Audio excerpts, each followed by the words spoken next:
So there are key concept in test automation, and like there are some frameworks like keyword driven, data driven, modular, test scripts, test cases, automation tools. So let me tell you the automation tools mostly that is popular and mostly used is Selenium with Java, that is for that is for functional testing, and Appium that is used for mobile automation testing. And there's you know so JMeter that is used for performance testing, and load runner that is used for load testing. Okay, so like regression testing, integration testing, so these are the key concepts.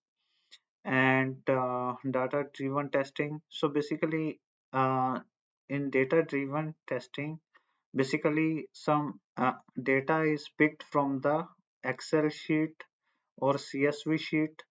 Okay, and that is used in frameworks like keyword driven. So basically from the sheet, keywords are used to uh, execute the test cases. And in the data driven, basically from the CSV we used data. So these are the frameworks. And for in Selenium. And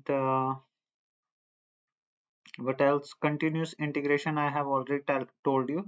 Like in this development and testing that can happen together in agile. And the concept of record and playback, so in which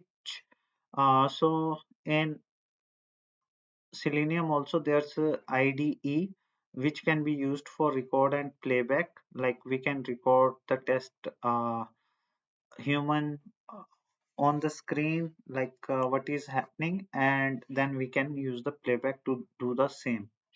Like a recording, like I'm clicking on button, so that can be recorded. Anything that is happening on the screen, we can record that and we can playback for any number of times to create automation testing. Okay, so these are the repetitive testing tasks to improve efficiency and quality in software development. So this is the uh, test automation frameworks. So basically it is the structured approaches to organize test scripts, often including features like modularity, data driven capabilities, and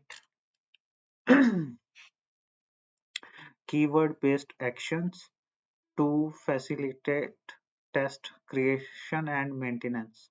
Test scripts, the code written to execute automated test cases interacting with the application under test.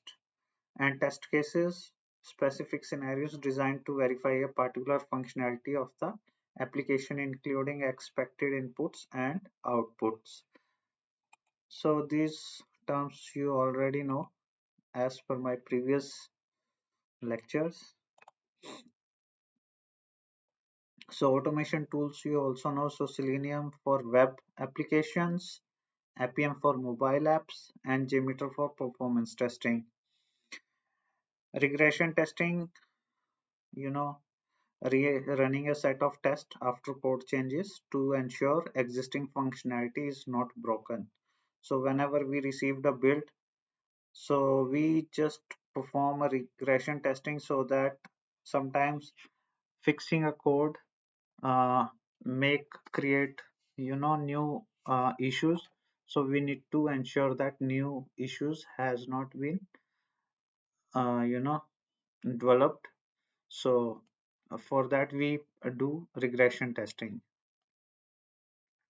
Integration testing, so this is the testing the interactions between different components or modules within a system.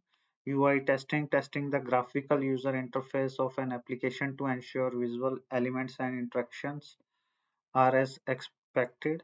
Data driven testing, so running the same test case with multiple sets of test data or data to cover various scenarios. Object repository this is basically a location, centralized location in automation tool to store and manage UI elements like buttons, text fields to be used in test scripts, promoting reusability. Okay, so this is the page object model, a design pattern where each page of an application is represented as a class, allowing for better organization and maintainability of test scripts. Also, this is used in the automation. Okay, uh, this is very good and mostly used in Selenium automation. This model. Now is the continuous integration, integrating code changes frequently into a shared repository and automatically running automated tests to identify issues early. Okay, so this is also using the tools of CI and CD in this advanced agile model, and record and playback. As I told you, like we can a feature in some automation tools where users can manually interact with an application to record test steps, which are then converted into executable scripts. So basically, in Selenium, there's an IDE. By using that, we can just record the steps, and then we can play it. That's it for this lecture. I will see you in the next video. Thank you.